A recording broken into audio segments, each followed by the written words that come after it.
Hello एमर्स, एक बार पुनः हम लोग आ गए हैं अपने लेक्चर को आगे बढ़ाने के लिए। जैसा कि आप सभी लोग जानते हैं कि हम लोग का टॉपिक चल रहा है halo alkane and hello arene. तो हेलो एल्केन के लगभग पार्ट को ख़त्म करने के बाद अब हम पहुंच चुके हैं हेलो एरीन को समझने के लिए। तो चलिए आइए बिना देरी करते हुए स्टार्ट करते हैं टॉपिक को और समझते हैं हेलो एरीन को। लेकिन मैं चाहूँगा कि आप लोग पेशेंस के साथ बेसिक से इस पूरे पॉइंट को पकड़ें। ओके, तो चलिए स्टार्ट करते हैं। जैसा कि आप सभी लोग जानते हैं कि हम पढ़ रहे हैं ऑर्गेनिक केमिस्ट्री, और ऑर्गेनिक केमिस्ट्री में मेनली हम बात करते हैं ऑर्गेनिक कंपाउंड। मेनली किसकी बात करते हैं? Organic compound. क्योंकि आप सभी लोगों को पता है कि जो कंपाउंड होता है वो दो प्रकार का होता है। कंपाउंड कितने प्रकार का? दो प्रकार का। सर एक कौन? तो एक होता है ऑर्गेनिक और दूसरा होता है इनऑर्गेनिक, यानी दूसरा होता है इनऑर्गेनिक। अब मतलब क्या है सर, समझाइए थोड़ा। तो कंपाउंड को हिंदी में हम बोलते हैं यौगिक। इतना तो सबको पता है कि कंपाउंड को हम लोग यौगिक बोलते हैं। हाँ, ये पता है सर। और यौगिक की ही बात मैं कर रहा हूँ। एक को हम बोलते हैं कार्बनिक और दूसरे को बोलते हैं हम लोग अकार्बनिक। हाँ सर, वो तो हिंदी हो गया। इंग्लिश मतलब बताओ। अब देखो यार, हमारी जो कहानी चलती है कंपाउंड को लेके, क्योंकि मेनली हमारा पूरा काम कंपाउंड को लेके ही चल रहा होता है, तो मेनली हम जो भी बात करते हैं कंपाउंड के विषय में ही करते हैं। तो इसमें जो ऑर्गेनिक होता है वो क्या होता है और इनऑर्गेनिक क्या होता है, ये क्या होता है। देखिए, जो भी पदार्थ जिसमें मेन कौन हो, कार्बन हो और हाइड्रोजन हो, कार्बन और हाइड्रोजन हो, मेन ऐसा पदार्थ जिसमें कार्बन और हाइड्रोजन पाया जाता हो, उस पदार्थ को हम लोग ऑर्गेनिक कंपाउंड बोलेंगे। उस पदार्थ को हम लोग क्या बोलेंगे? ऑर्गेनिक कंपाउंड बोलेंगे। ठीक है, जिसमें मेनली कौन पाया जाता हो? कार्बन और हाइड्रोजन।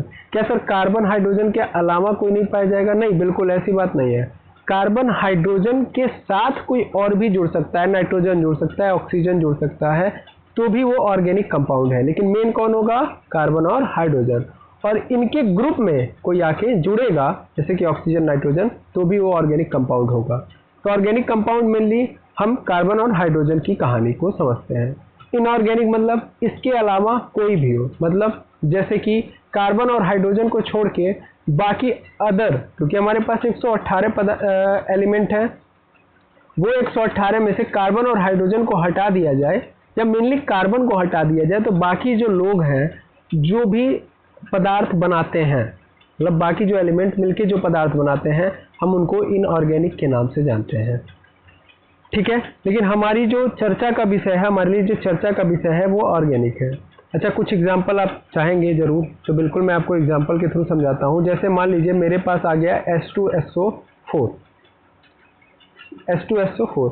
अब मैं आपसे पूछूं, ये बताइए कि ये ऑर्गेनिक कंपाउंड है? बिल्कुल नहीं सर। इसमें कहीं कार्बन नजर आ रहा है? बिल्कुल नहीं, कार्बन नजर नहीं आ रहा है।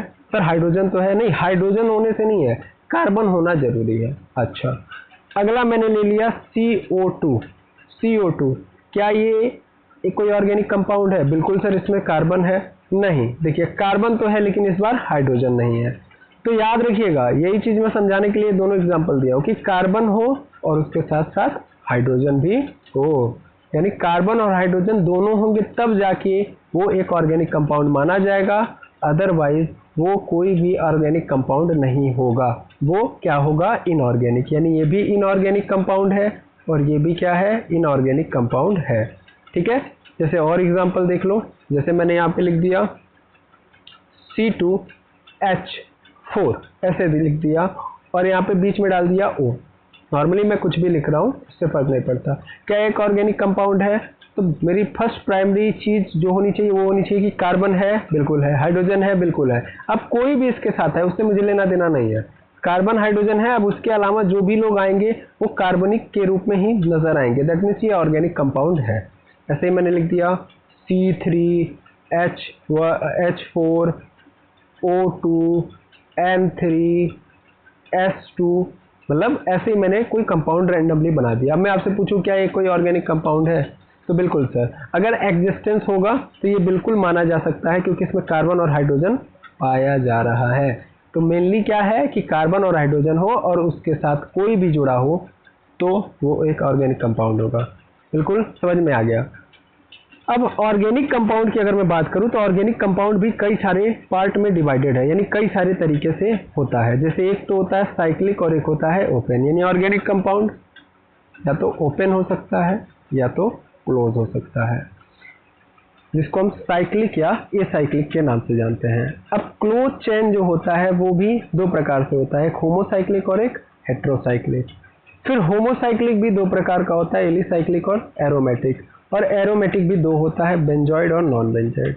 अब आप कहोगे सर आपने तो पूरा हेरा फेरी कर दिया, इसीलिए मैंने क्या किया था, मैंने आपको और भी इजी बनाने के लिए एक और स्लाइड यहाँ पे ऐड की है, जिसको आप देख सकते हो। देखो यहाँ पे देखो ऑर्गेनिक कंपाउंड दो तरीके के, एक ओपन चेन और एक क्लोज चेन। ठीक है, ओपन चेन दो प्रकार की होगी, एक स्ट्रेट वाली होगी और एक ब्रांच वाली होगी। सर ये मतलब क्या है? देखो ओपन चेन मतलब कि मतलब ये कई सारे कार्बन होंगे तो एक ऑर्गेनिक कंपाउंड होगा, तो उसमें पहला वाला जो कार्बन है और लास्ट वाला कार्बन जो है वो एक दूसरे से कनेक्टेड ना हो, तब वो ओपन होगा। जैसे यहाँ पे देख रहे हो, यहाँ पे पहला ये एक कार्बन, दूसरा कार्बन, फिर यहाँ पे एक कार्बन, दो कार्बन, तीन कार्बन, और ये सब अलग अलग है। पहला वाला कार्बन लास्ट वाले कार्बन से जुड़ा ना हो। ठीक है, तो उस कंडीशन में हम ये बोल सकते हैं कि ये कैसा चेन है? ओपन चेन है। ठीक है, तो ये ओपन चेन या स्ट्रेट चेन वाला कार्बन है। ओके, आई बात समझ में? आप देख पा रहे होगे, बिल्कुल सर।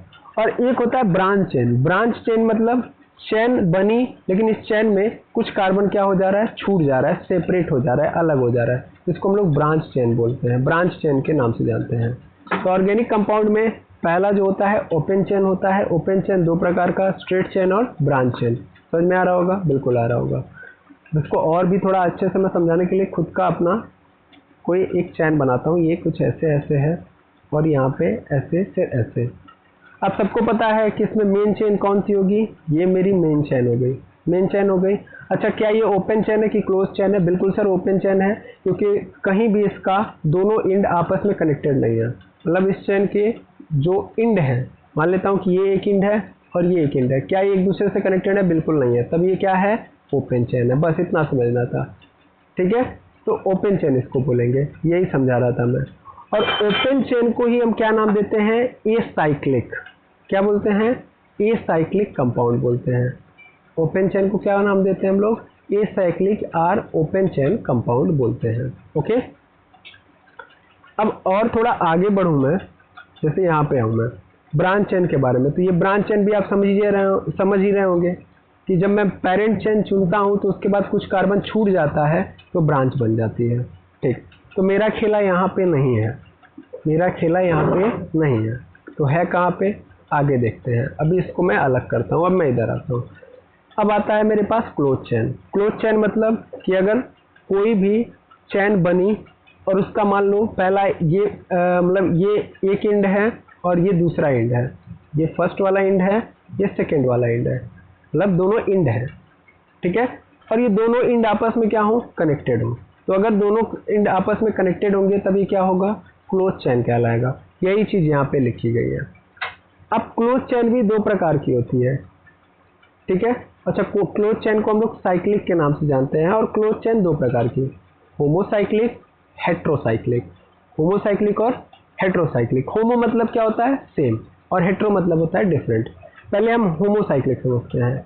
होमोसाइक्लिक मतलब भैया आप रिंग बना रहे हो। देखो, अब जब क्लोज चेन है ना, तो क्लोज चेन को हम रिंग के नाम से जानेंगे। एक रिंग बन जाएगी, ये बंद होगी। क्लोज चेन मतलब बंद चेन, तो बंद होगी। रिंग क्या होगी? बंद होगी। और ये जो रिंग होगी इसमें केवल और केवल कार्बन होंगे। मतलब सर, मतलब ये जो रिंग बनी है, इस रिंग के अंदर केवल और केवल कार्बन आए होंगे। मतलब कार्बन और उसके साथ साथ हाइड्रोजन तो होगा ही होगा, तो कार्बन और हाइड्रोजन होगा तभी तो ऑर्गेनिक कंपाउंड होंगे। मतलब कार्बन और हाइड्रोजन होंगे, इसके अलावा कोई और एलिमेंट नहीं होगा, और वो बंद रिंग को ही हम लोग होमोसाइक्लिक बोलेंगे। नहीं समझे थे? मतलब यहाँ पे कार्बन है, यहाँ पे भी कार्बन है, यहाँ पे भी कार्बन है, यहाँ पे भी कार्बन है। आपको पता है कि ये बैलेंस नहीं है। जैसे इस कार्बन को मैं पकड़ूं तो इस कार्बन का कितना है? 2 है, इसको कितना चाहिए? 4। तो 4 कौन बना रहा होगा? हाइड्रोजन। अब देखिए, मैंने हाइड्रोजन यहाँ पे लिखा नहीं है, मुझे पता है कि हाइड्रोजन यहाँ पे ऑलरेडी प्रेजेंट होगा। अगर मैंने कोई और एलिमेंट नहीं लिखा है कार्बन के साथ, तो इसका मतलब है कि हाइड्रोजन यहाँ पे प्रेजेंट है। अब ये कार्बन फिर आके कनेक्ट हो रहा है यहाँ पे इस कार्बन से, फिर ये जाके इधर कनेक्ट हो रहा है इस कार्बन से, फिर ये जाके इससे। तो क्या हुआ, सभी इंड आपस में कनेक्ट हो गया, मतलब हर इंड, देखिए अगर ये एक इंड था और ये एक इंड था तो अल्टीमेटली ये आके कनेक्ट हो गया है। सिंपल ऐसे समझ सकते हो या ऐसे समझो कि ये दोनों आपस में क्या है, कनेक्टेड है। कहीं से भी रास्ता नहीं है कि आप इसके अंदर जा सकते हो। तो अगर रास्ता नहीं है जाने का तो इसका मतलब ये क्या है, क्लोज चेन है, यानी इसने क्या बना दिया, रिंग। और ऐसी रिंग बनी जिसमें केवल और केवल कार्बन हो। देखो इसमें केवल और केवल कार्बन है, इनको बैलेंस करने के लिए कौन आ जाएगा, हाइड्रोजन, ये सबको पता है, लेकिन कोई और नहीं आ रहा है। तो ऐसी रिंग को ही हम लोग होमोसाइक्लिक बोलेंगे। होमो मतलब सेम, ठीक है। अब होमोसाइक्लिक भी दो प्रकार की, एक एलिसाइक्लिक और एक एरोमेटिक। बहुत इंपॉर्टेंट है, बहुत इंपॉर्टेंट है, इसलिए मैं कह रहा हूँ बहुत अच्छे से समझना। होमोसाइक्लिक दो प्रकार की, एलिसाइक्लिक और एरोमेटिक। एलिसाइक्लिक मतलब सिंपल सिंगल बॉन्डेड वाली रिंग हो, यानी कार्बन ही है लेकिन सब सिंगल बॉन्ड से जुड़ा हुआ है, तो इसको कार्बोसाइक्लिक कंपाउंड बोलेंगे। यहाँ पे भी ये कार्बोसाइक्लिक कंपाउंड होगा, यानी एरोमेटिक भी क्या है, कार्बोसाइक्लिक कंपाउंड है, लेकिन इसमें सिंगल और डबल बॉन्ड दोनों आएंगे, ठीक है। तो अब मैं थोड़ा सा यहाँ पे सही से समझा दूँ। होमोसाइक्लिक कंपाउंड दो प्रकार के, एक एली और एक एरोमेटिक। याद रखना एरोमेटिक, और जहाँ एरोमेटिक बोला मतलब समझ लेना। एलिसाइक्लिक होमो का मतलब होमोसाइक्लिक है और होमोसाइक्लिक का एलिसाइक्लिक है। तो एक रिंग बनेगी, इस रिंग के अंदर कार्बन ही होगा और वो कार्बन कार्बन के साथ सिंगल बॉन्ड बनाया होगा।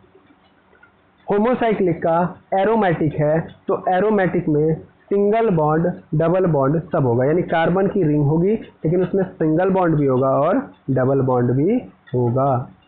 यानी ये तो सर स्ट्रक्चर हमारा बेंजीन का बन गया, ठीक है। तो जहां एरोमेटिक की बात किया, याद रखना है कार्बन होगा लेकिन उस कार्बन की रिंग में सिंगल और डबल बॉन्ड होंगे, यानी कार्बन कार्बन के साथ डबल या सिंगल बॉन्ड के साथ जुड़े होंगे, डबल सिंगल दोनों के साथ, ठीक है। और एलिसाइक्लिक मतलब simple single bond, simple single bond. इसी तरीके से हेट्रोसाइक्लिक मतलब एक ऐसी रिंग जिसमें कार्बन हो, कार्बन है तो हाइड्रोजन तो होगा ही होगा, कार्बन हो लेकिन उसके अलावा नाइट्रोजन भी हो, ऑक्सीजन भी हो और सल्फर भी हो। तो ऐसे क्लोज चैन वाले ऑर्गेनिक कंपाउंड को हम लोग हेट्रोसाइक्लिक कहेंगे। अब इसकी भी दो कहानियां बनेंगी, एक तो एलिसाइक्लिक और दूसरी एरोमेटिक। एरोमेटिक मतलब फिर से वही बात, सिंगल और डबल बॉन्ड। एलिसाइक्लिक मतलब केवल सिंगल बॉन्ड, ठीक है। तो मतलब क्या नजर आ रहा है, मतलब ये नजर आ रहा है कि एलिसाइक्लिक अगर हेट्रोसाइक्लिक का है तो कार्बन के अलावा नाइट्रोजन ऑक्सीजन सल्फर हो सकते हैं लेकिन सिंगल बॉन्डेड होंगे। एरोमेटिक बोला तो सिंगल और डबल होंगे। क्लियर है, बिल्कुल, आई थिंक समझ में आ गई होगी बात। अब आपके मन में चल रहा होगा सर ये सब बातें क्यों बता रहे हो। देखो हम लोग अभी इसके पहले वाले लेक्चर के अंदर हेलो एल्केन पढ़ रहे थे और हेलो एल्केन में एल्केन पढ़ रहे थे, और एल्केन मतलब स्ट्रेट चेन पढ़ रहे थे, ब्रांच चेन पढ़ रहे थे, कुल मिला के हम ओपन चेन पढ़ रहे थे। और ओपन चेन पढ़ रहे थे तो यहाँ पे हम लोगों ने हाइड्रोजन को लगाया था और यहाँ पे हेलो एल्केन बनाया था। तो हेलो एल्केन ओपन चेन से आता है, ओपन चेन में हाइड्रोजन जोड़ दोगे तो क्या बन जाएगा, हेलो एल्केन, ठीक है। ओपन चेन में क्या जोड़ दोगे, हाइड्रोजन जोड़ दोगे तो हेलो एल्केन, मतलब इसमें एल्कीन और एल्काइन भी आएगा लेकिन वो बात समझ रहे होगे। तो अभी हम लोगों ने ओपन वाला देख लिया, तो ओपन वाला हेलो एल्केन था और क्लोज वाला बनेगा आपका हेलो एरीन, हेलो एरीन। अब हेलो एरीन ध्यान से समझना है, बहुत जरूरी है। हेलो एरीन की जो बात कर रहा है इसको भी थोड़ा फील करना, ये भी स्टार्ट होगा बाबू एरोमेटिक से, यानी एरोमेटिक कंपाउंड आएंगे तो हमारा बनाएंगे हेलो एरीन। तो हेलो एरीन में कौन आएंगे, एरोमेटिक। एरोमेटिक मतलब सर कार्बन होगा, हाइड्रोजन होगा और वो भी कनेक्टेड होगा एक दूसरे से, मतलब मेनली कार्बन है तो कार्बन कार्बन के साथ सिंगल बॉन्ड और डबल बॉन्ड के साथ जुड़ा होगा। और जो ही मैं ये बात बोलूँगा त्यों ही आप पकड़ेंगे कि मैं बात कर रहा हूँ बेंजीन की, ठीक है। थोड़ा ध्यान देंगे। यहाँ पे कि एरोमेटिक मतलब देखो साइक्लिक या होमोसाइक्लिक के अंदर ओनली कार्बन रिंग, वही बातें बोली गई है, कार्बोसाइक्लिक कंपाउंड या होमोसाइक्लिक कंपाउंड, और इसमें एरोमेटिक और एलिसाइक्लिक। एरोमेटिक में ही आता है आपका बेंजीन, और हम बात कर रहे होंगे बेंजीन की, ठीक है। अगर हेट्रोसाइक्लिक तो पिरिडीन और फ्यूरॉन आता है, तो इससे अभी हमारा लेना देना नहीं है, हमारा ज़्यादातर जो लेना देना होगा वो किससे होगा, बेंजीन से। ओके, थोड़ा और अच्छे से समझ लीजिएगा। जैसे यहाँ पे अब एरोमेटिक भी दो प्रकार के आपको मिलेंगे, एक बेंजोनॉइड और एक नॉन बेंजेनॉइड कंपाउंड। बेंजेनॉइड मतलब मेनली बेंजोइड वाले। तो अब कुल मिला जुला के आई थिंक आपको समझ में आ गया होगा कि हम पढ़ने क्या जा रहे हैं। हम पढ़ने जा रहे हैं हेलो एरीन, और जो हेलो एरीन होगा वो क्या होगा, बस यहाँ पे इसको पकड़ लो, ये एक एरोमेटिक कंपाउंड होगा। एरोमेटिक कंपाउंड होगा, एरोमेटिक कंपाउंड बोलो या aromatic hydrocarbon. Aromatic hydrocarbon, hydrocarbon बोला हाइड्रोजन और कार्बन। अब एरोमेटिक हाइड्रोकार्बन जब मैं बोलूँगा, एरोमेटिक जहाँ जहाँ एरोमेटिक हाइड्रोकार्बन आएगा वहाँ वहाँ आपको क्या समझना है सर। एरोमेटिक हाइड्रोकार्बन मतलब कार्बन कार्बन के बीच में सिंगल और डबल बॉन्ड लगे रहेंगे, single and double bond present होगा। क्योंकि एरोमेटिक मतलब तुरंत माइंड में आना चाहिए सिंगल और डबल, और यहाँ से तुरंत आप याद कर लीजिएगा बेंजीन को। किसको याद करिएगा, बेंजीन को, बस काम खत्म।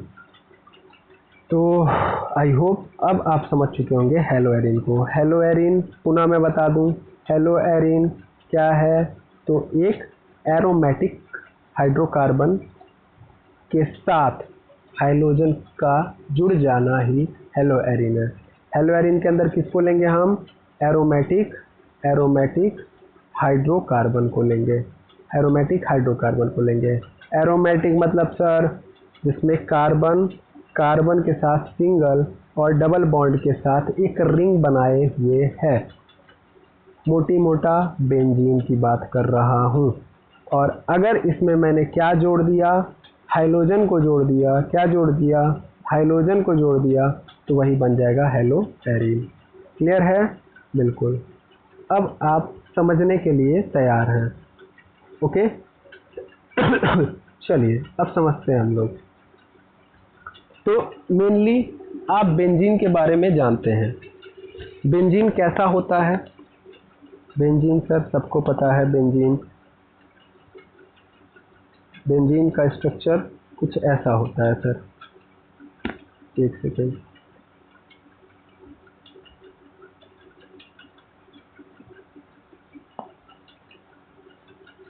थोड़ा सा यहाँ पे मैं आता हूँ, सबसे बेटर है यहाँ पे पकड़ लेना।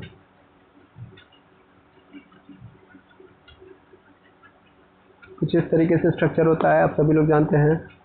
यहाँ पे और यहाँ पे कहीं पे भी आप डाल सकते हो, मेनली ऐसे होता है। इसका फॉर्मूला क्या होता है, C6H6। ये आपका क्या है, बेंजीन है। बेंजीन कैसा कंपाउंड है, आपसे अगर कोई पूछ दे तो क्या बताओगे आप, सर ये एक एरोमेटिक कंपाउंड है, एक एरोमेटिक कंपाउंड है। एरोमेटिक कैसा, होमोसाइक्लिक या कार्बोसाइक्लिक एरोमेटिक कंपाउंड है। कार्बोसाइक्लिक जब आप बोलोगे तो इसका मतलब मेनली कार्बन ही प्रेजेंट है, कोई और एलिमेंट प्रेजेंट नहीं है।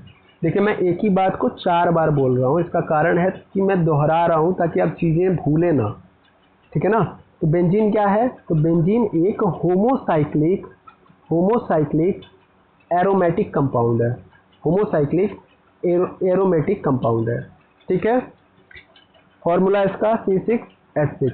हमें क्या करना है, हमें इसी के अंदर किसको ऐड कर देना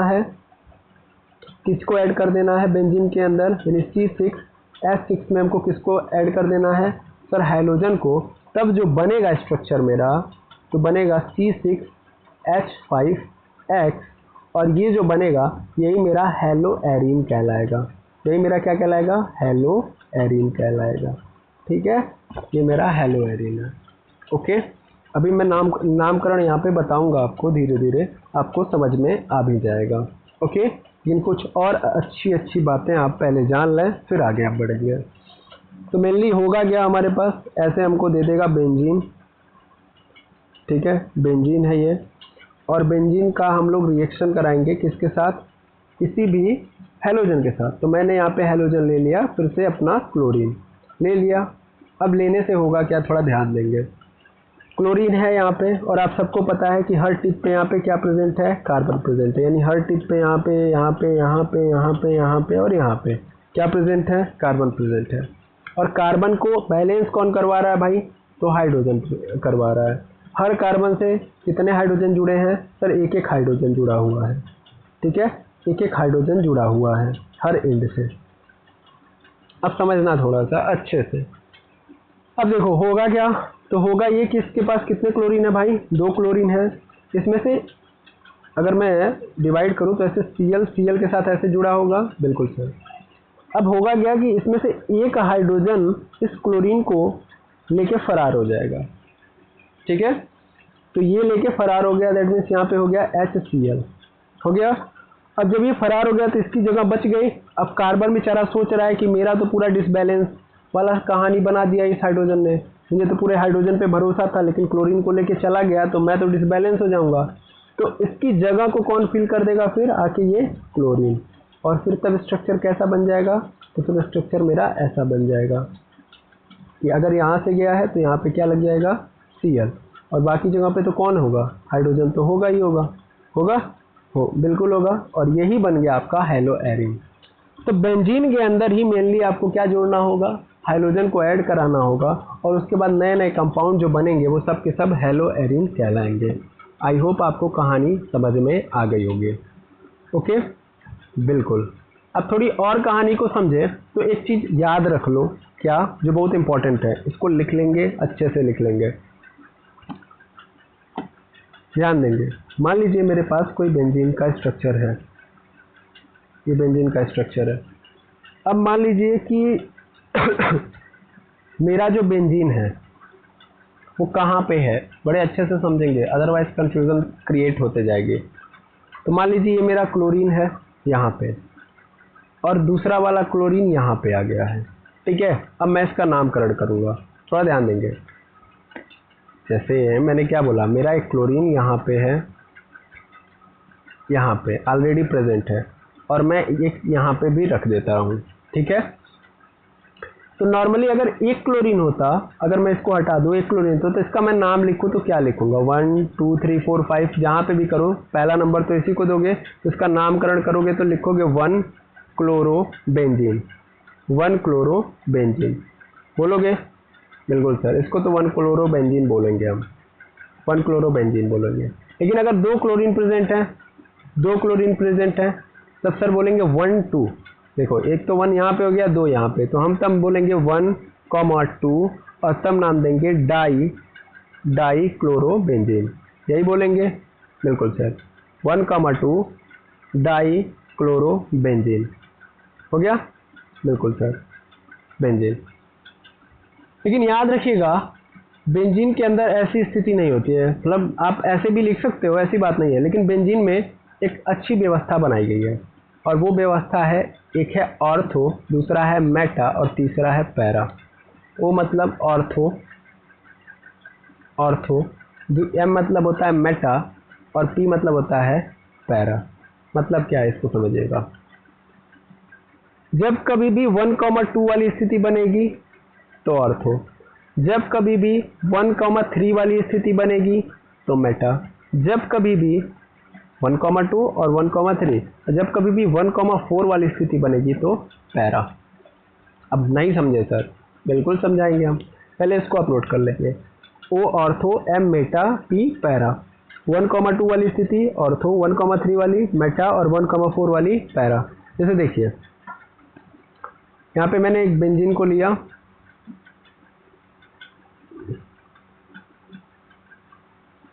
नॉर्मली एक क्लोरीन है तो कोई दिक्कत नहीं है, तब तो हम नॉर्मली 1 क्लोरोबेंजीन लिख देंगे। लेकिन अगर 2 क्लोरीन हो गए, जैसे यहाँ पे मैंने बोला ना अभी यहाँ पे, ये पहले मैं गोला मार दूँ ताकि ये बेंजीन लगे। और आपको पता है बेंजीन का बीच में क्या होता है, सर्कल होता है, क्योंकि ये क्या होते रहते हैं, इसके जो बॉन्ड होते हैं डीलोकेलाइज्ड होते रहते हैं, यानी इधर से उधर होते रहते हैं, इसलिए हम लोग इसको सर्कल के रूप में दिखाते हैं। इसकी भी अच्छी कहानी है, मैंने आपको पहले भी बताई है।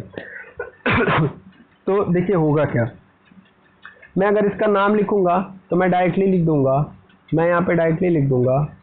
देखिए ये 1 हो गया, ये 2 हो गया, तो 1,2 वाली स्थिति बनी ना, 1,2 डाइक्लोरोबेंजीन। मैं ये लिख सकता हूँ, लिख देता हूँ 1,2 डाइक्लोरोबेंजीन।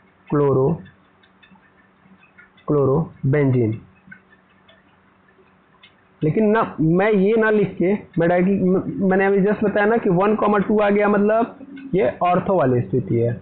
मैं लिख दूंगा ऑर्थो क्लोरोबेंजीन। मैं क्या लिखूंगा, ऑर्थो क्लोरोबेंजीन, सीधा। और ऑर्थो भी लिखने की जरूरत नहीं है, आप डायरेक्ट ओ डाल दोगे तो भी काम चल जाएगा। ऑर्थो क्लोरोबेंजीन लिखो या ओ डायरेक्ट डाल दोगे तो भी आपका काम चल जाएगा। ओके, और आप और भी एग्जांपल से समझ सकते हो, जैसे ऐसे मैं आपको एक और बेंजीन की रिंग लेता हूँ यहाँ पे, और यहाँ पे मैंने इस बार फ्लोरीन को रखा और इस पोजीशन पे मैंने एक और फ्लोरीन को रखा। अब मैं इसका नामकरण करूँ, मुझे पता है ये 1 है, ये तब 2 होगा और ये क्या हो जाएगा 3 होगा।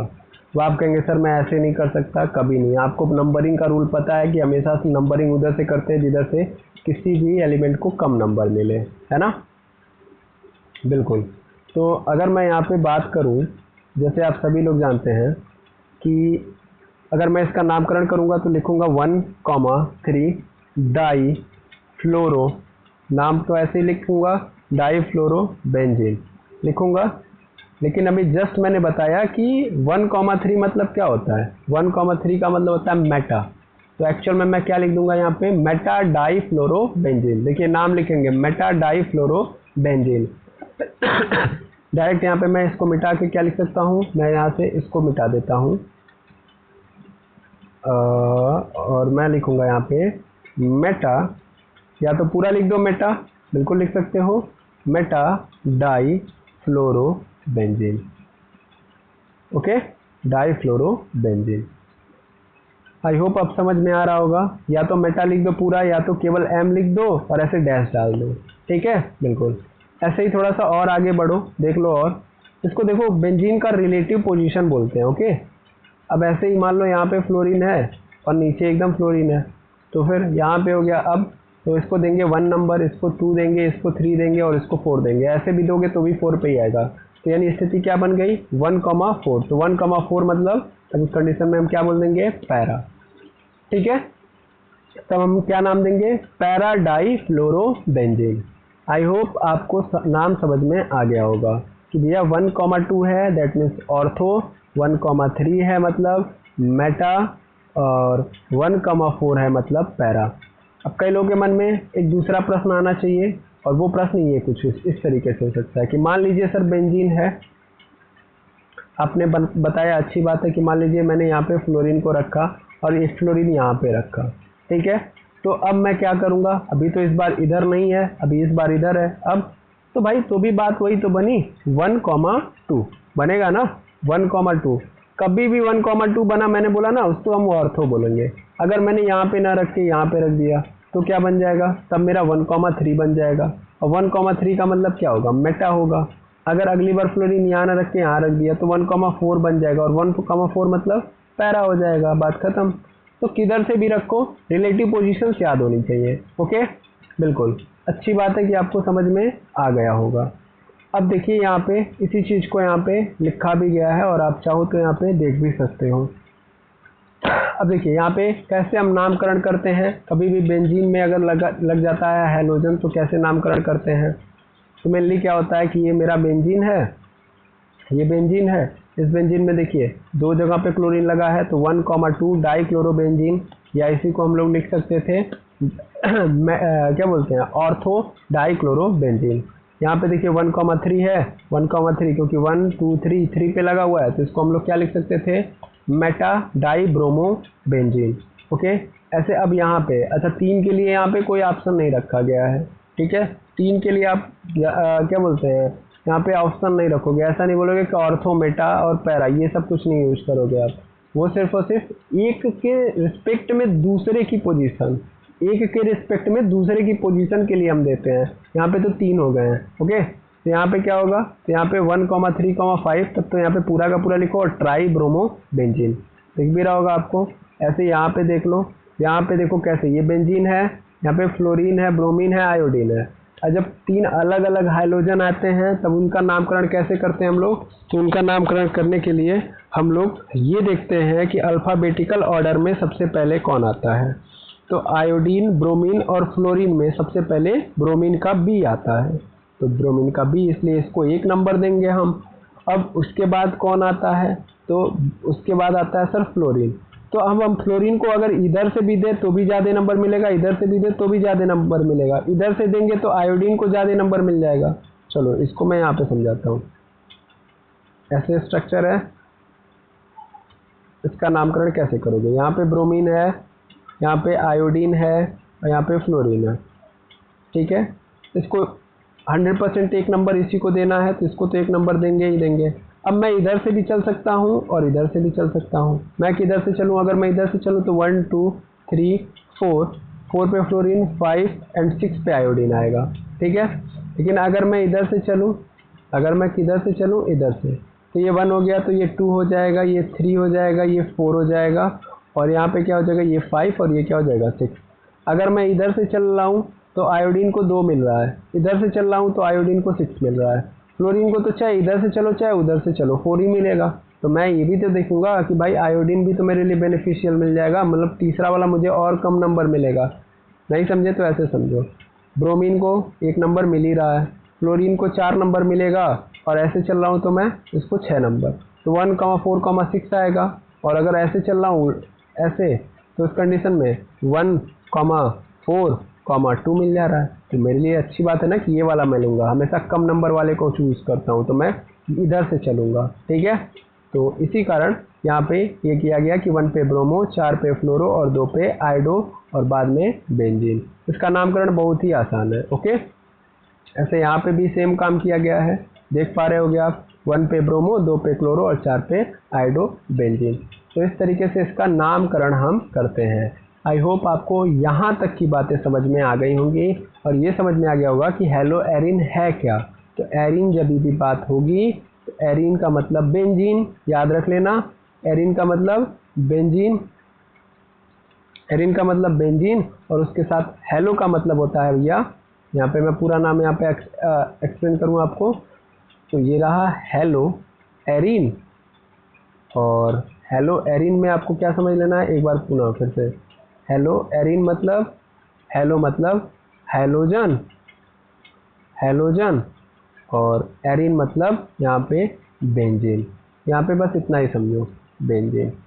ठीक है, आगे और भी चीज़ों को मैं एक्सप्लेन करूँगा, यानी बेंजीन के साथ किसको मिक्स कर देना है, बेंजीन के साथ हैलोजन को मिक्स कर देना है, मिल जाएगा हमारा हेलो एरिन। फिर से mix benzene with halogen, halogen, तो जो मिलेगा आउटकम वही क्या होगा हमारा हेलो एरिन। और आपको समझ में आ गया होगा कि हेलो एरिन किस तरीके के हाइड्रोकार्बन का यूज करेगा, तो एरोमेटिक हाइड्रोकार्बन का यूज करेगा।